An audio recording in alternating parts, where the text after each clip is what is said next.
ঝিনাইদহের আমির হামজা ৫ লাখ টাকা খরচ করে কাতারে যেতে ৩ দিন ধরে অপেক্ষা করছেন বিমানবন্দরে।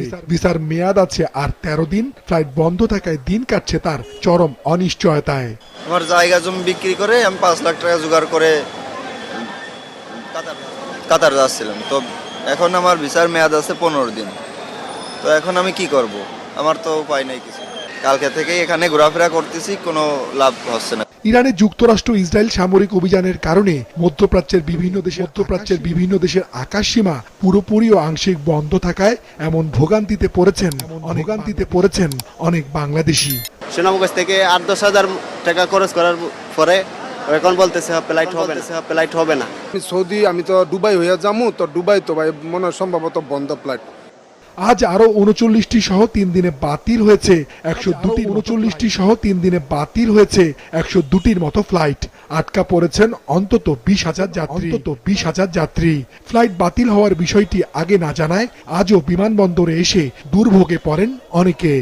আমি সব প্রস্তুতি নিয়ে বিমানবন্দরে আসছি, আসার পর জানতে পারলাম যে ফ্লাইট ক্যান্সেল। ছুটিতে আসছিলাম বাসায়, এখন ফ্লাইট বন্ধ। এটা আগে থেকে কারো জানানো হয় নাই, কিছু হয় নাই। এখন আসার পরে মাত্র জানলাম, তারপরে জানানো হয় নাই, কমপ্লেন করা হয়েছে। কর্তৃপক্ষ যদি আমাদেরকে জানাই দিত অগ্রিম, তাহলে আমরা হয়তো এই ভোগান্তি থেকে মুক্তি পাইতাম। সময় যদি চাকরিতে আমি যেতে না পারি তাহলে তো আমার চাকরিই থাকবে না। গতকাল থেকে চালু হয়েছে ঢাকা থেকে জেদ্দা, মদিনা ও ওমান সরাসরি ফ্লাইট। প্রবাসী কল্যাণ মন্ত্রী জানিয়েছেন, ফ্লাইট বন্ধ থাকায় ভিসা জটিলতায় যারা নির্দিষ্ট সময় যেতে পারবেন না তাদের সহায়তা করা হবে। ভিসা সংক্রান্ত বিষয়ে আমাদের একটা সেল গঠন করা হয়েছে। তথ্য ইনফরমেশন পাওয়ার পরপর যাদের ভিসার মেয়াদ শেষ হয়ে যাচ্ছে বা ১ দিন বা ২ দিন আছে, পরবর্তীতে তাদের এই ব্যবস্থা নেওয়ার জন্য আমাদের পক্ষ থেকে সব ধরনের সংশ্লিষ্ট এমবাসির সঙ্গে যোগাযোগ করে প্রয়োজনীয় ব্যবস্থা নেওয়া হয়। আশা করি এটা আমরা ওভারকাম রাখা ১ নম্বর কথা।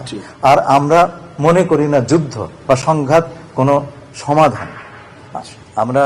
আমরা চাই অত্যন্ত দ্রুততম সময়ে একটা আলোচনার মাধ্যমে, কূটনীতির মাধ্যমে শান্তিপূর্ণভাবে এই সমস্যাটার সমাধান হোক।